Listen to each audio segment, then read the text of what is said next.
Hi guys, good afternoon. How are we doing today?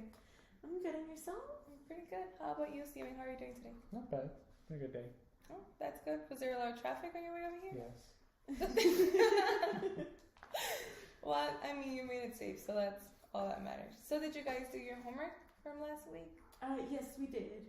Okay. How did you guys feel when you did the homework? I mean, I just caught it when it happened. So, like, right before we started having that disagreement, I just took myself out of the moment just briefly so I can record it. And then, I just kind of jump back in like that. Okay. Okay, perfect. Did you guys have a chance to see the video or not yet? Well, it was more like an audio recording, so there was no video. Mm-hmm. Okay. So, but we did listen to it, and our argument seemed really silly from a third person perspective. Okay, so today what we're going to be doing, we're not going to be listening to the video, just to the recording, I'm sorry, just not yet. Mhm. So what I want to do is practice an exercise. So this exercise consists of one person is going to listen and the other person is going to talk. So for example, let's say, Alma, you're going to bring up a topic and you're going to talk about it and you're going to tell Steven what you felt when that situation happened and when that argument happened. Steven, you're just going to listen. You're not going to respond. You're not going to say anything. After she's done, you're going to repeat back to her what she just said to you.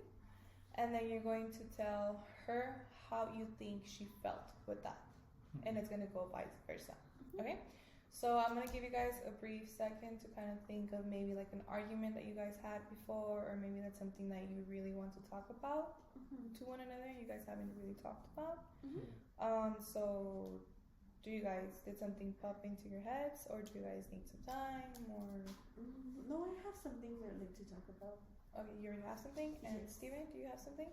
Yeah, like, I'm over it, but I mean, I remember what happened. Okay, perfect. Before starting it, you guys have the option of adding rules. So these rules could be very simple, as something as it's between you guys, right? So some rules are going to be added to your communication. For example, I don't know how you guys argue, right? I don't know how you guys talk, but it's just an example. So for example, if I know that my partner yells a lot and that is something that maybe could trigger me, or that's something that I just dislike, that could be one of the rules. So one of the rules could be like, no yelling. I can't stand it. Please don't yell when we're talking or when we're having an argument. Okay? Would you guys want to add some rules, or would you guys? Maybe we could do it after the thing, or did you want to do it before we do the activity? I would like for it to be before you guys do the activity, so that when Okay. you guys are doing the activity, you guys could remember what are the basic rules that you guys need. For example, these rules will usually be, you could put it like in the fridge, or you could put it like somewhere where you're actively seeing it, because arguments are going to come up, right? Disagreements are going to come up on daily basis. So since this is a communication like issue that we're having in this situation, it would be awesome for you guys to remember these things. Okay? So would you guys want to add rules or no? Yeah, I have some ideas. Okay. Like, for example, I would like for him to be a little bit more direct as to what is going on. I feel like a lot of our arguments stem from, I guess, him not being sure how to communicate what's wrong, Okay. or vice versa on my end. Like, sometimes I feel like I'm just upset and I just kind of say, oh, well, I'm upset because of this, but it's not really this, it's more of this other thing. Does that make sense? So you guys kind of like hide it to In a an way, extent? not like directly, but because in the moment, it's like I don't know how to articulate it. It's like I say one thing, but really it's another thing. Okay. So it's kind of causing like the wrong thing to be targeted. Okay, so being more direct. Okay, direct could be one. Oh. Do you guys have another one? Let's try for at least 3. Okay. Okay. I know it's a challenge, especially with her work, what she does, but I would like her to be a bit more patient on my end, because sometimes it's like she goes like 0 to 100 real quick. Nothing against her, but it's just I would just like a little more time for her to like understand me in that moment, and kind of just like I I need this now. If you don't get it, you know, it's kind of like I'm just dismissed. Okay, so patience. Do you agree with that? Do you disagree with that? No, I do agree that I can snap very easily sometimes, or I don't have the patience at all in general to be around. So he mentioned that it's due to your work. So where do you work? What is your work entitled? I do work for customer service for the child support program, Oh, so I get a lot of angry people, and I get interrupted a lot. I get yelled at just for living, insulted for no reason really. So it's kind of like I had to just hold back a lot with them. So when I'm out of work, I'm just so drained. I'm really drained. I don't want to talk to anyone. I don't want to exist. And I'm just really drained, and it's just a lot because I handle like 60 calls a day, and almost every single call it's like just yelling at me, or I mean it's customer service, but it's just kind of like that. okay. Well, I mean, that could be very emotionally draining, right? Because you're Yes. constantly being yelled at, you're constantly talking. Yes, it's very understandable. And what else would you guys want to put? At least the last one. I would like for him to be more honest with me. I feel like whenever we argue or bring something up, he's always just kind of saying yes to me. Like for example, if I'm not happy about this, he'll be like, "Oh no, I mean, yeah, I agree with you." Like, okay, no, that doesn't sound like an argument, but like I feel like he just kind of says it to like stop it from escalating into a diffuse it. bigger Yeah. yes. Like he just kind of says, "No, yeah," like he'll just agree with me to like, "Yeah, okay, I said yes, I agree with you, it's over," kind of thing. And it's like, no, like I want to know what you want, because I can't just have my way every time, you know, like. You know, I want you to be honest with me. I don't want you to be afraid to tell me, What's going on? yeah, like this is my opinion. This is how I feel, etc., etc.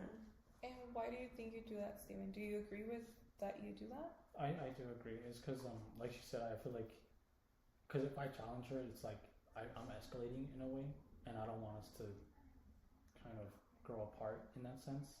So I kind of just agree. I just agree so that it's not an issue.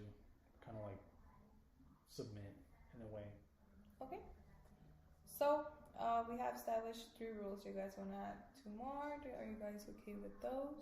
I think. I think that's the good groundwork. Okay. Good So start. at the end of the session, I'll make you guys write it down in a little like paper, so you guys could put it somewhere else, somewhere where you both could see it. So Mhm. since there's gonna be 2 notes, so maybe you could put one in the fridge, and then maybe you could put one in the bedroom or one in the kitchen or wherever you guys want. Mhm. Okay. So I'm gonna go over your rules. Your first rule is to be direct. Your second one is to be patient. And the third one is honesty. Okay. So both of you guys agree with these rules, right? Yeah.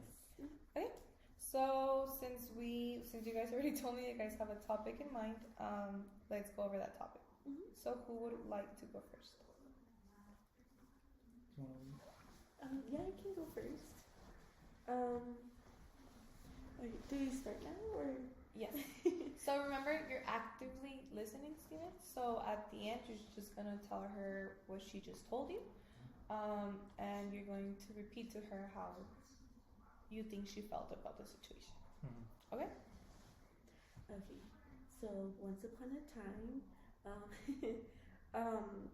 I had gone to the movies with a friend of mine, and it was very late at night, and I had my little adventure. It was really fun. But when I got in the car, I realized I didn't have my phone with me. I don't know if you remember, but I called you from the movie theater, because one, your phone number is one of the numbers I have memorized, and 2, you're my husband. So I thought, who better else to talk to? I called you a couple times, and unfortunately you didn't answer the phone.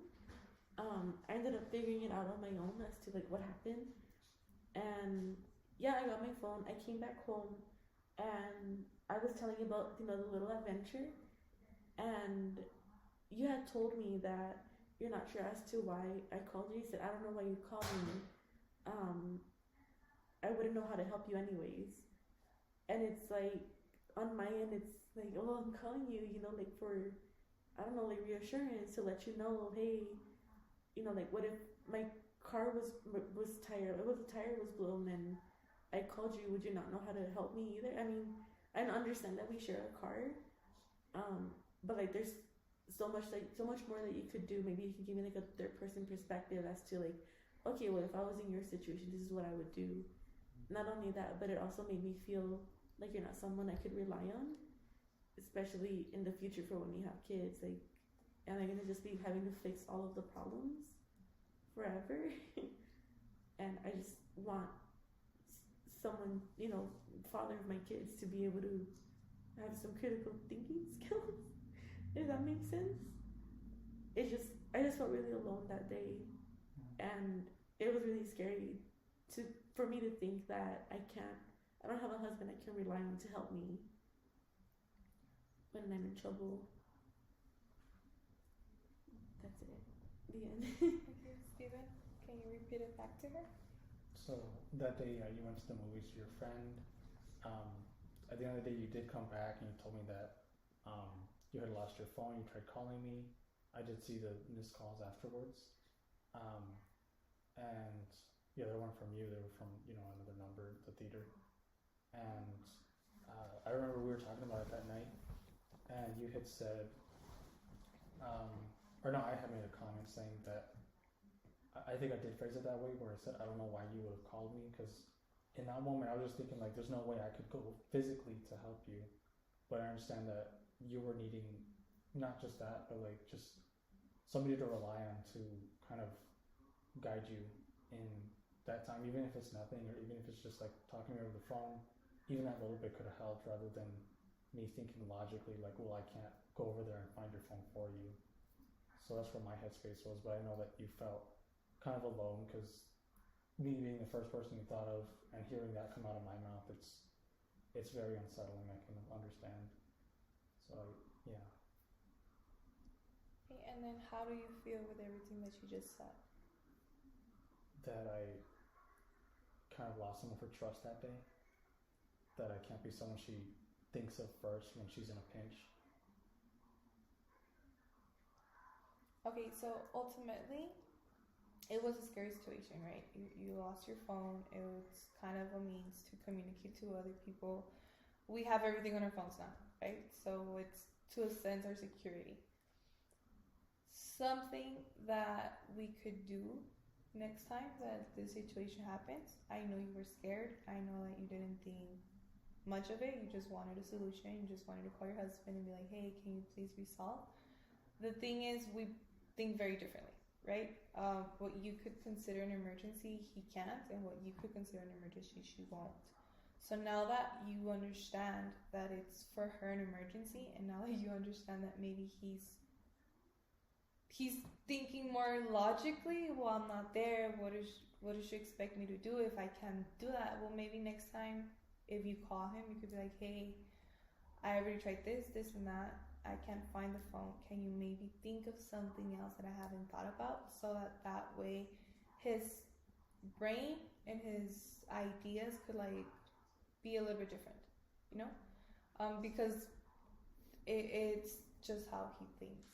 Mm-hmm. So instead of, it's not in reality that you lost the trust. It's just she just wanted comfort, right? And I'm guessing that's what you wanted. You wanted comfort. You wanted the problem to be fixed out of very fast pace. Mm-hmm. So maybe wording it very differently could help him give you what you need. So instead of being like, no, it's because you weren't able to give me what I wanted, instead of blaming, asking for it. Does that make sense? Yeah.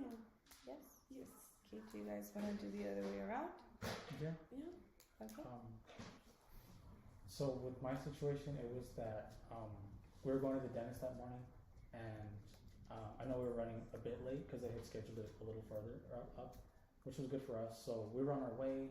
At the first light, you were asking me how long until we get there, and I told you it's about 40 minutes from here after pulling up the address on my phone. And then you asked me again. No, I'm asking how long till we get there. So again, I didn't understand you're asking different questions. So I again said it's 40 minutes, and then you kind of got more frustrated after hearing it again, and you had told me, that's not what I'm asking, Steven. I asked you, when are we going to get there? So I saw it was 40 minutes from here. It was about 9:50. So I was like, I mean, just do the math. It's 40 plus the 50. It's 10:30 we get there. And yeah, I mean, again, you flip for no reason. It almost seemed like no reason to me. And I just felt like the tension there, like I did something wrong even though I was trying to help you. Again, my main focus was just driving us there, getting us there. I didn't expect to be doing things on top of, just getting us there. So it kind of threw me off in the moment. And I felt like, again, I was punished for trying to help. And then afterwards, I do give you credit there. You did apologize. You didn't dwell on it like I probably would have. So I do thank you for doing that. But it still felt like you went from 0 to 100 like in the span of a minute because I didn't give you what you wanted right then and there. So it just made me feel like I just get penalized, just for trying to help. And yeah, that was what happened.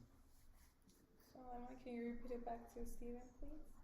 Yes, it was the day of our appointment, and we were running late, and I kept asking you at what time were we anticipated to arrive to get there, and of course you were driving, and I was adding this on to you, so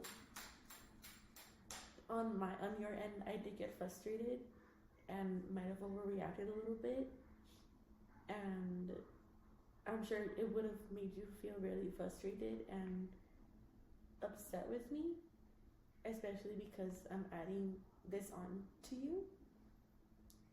And I know that you felt punished for not being able to assist me the way that I wanted you to assist me.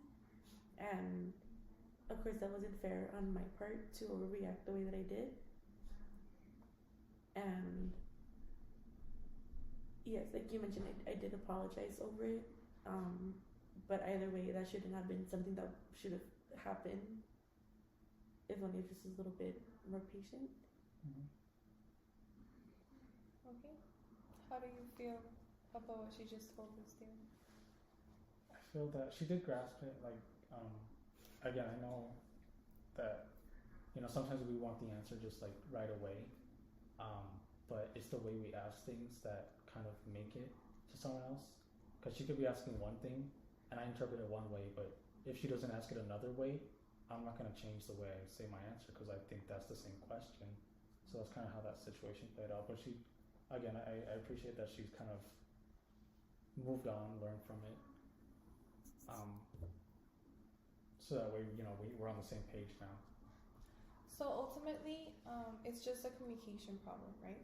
So we shouldn't be thinking like, oh, I'm the issue, or she's the issue, or he's the issue. It's more of a third person issue. Let's put it like that. Let's put it like it's the communication itself that is the client here, right? Not I'm individually or you individually. So we could practice this week since we're learning that maybe we're a little bit scared to say our opinions, and at the same time we say them or too quickly or too slowly. What we could do this week is instead of reacting or acting it out, we could just be like, okay, give me 5 seconds, think about it, and then say it. So take 5 seconds before answering for you guys to actually consider it. And another exercise that we could actually, I would like for you guys to practice is instead of,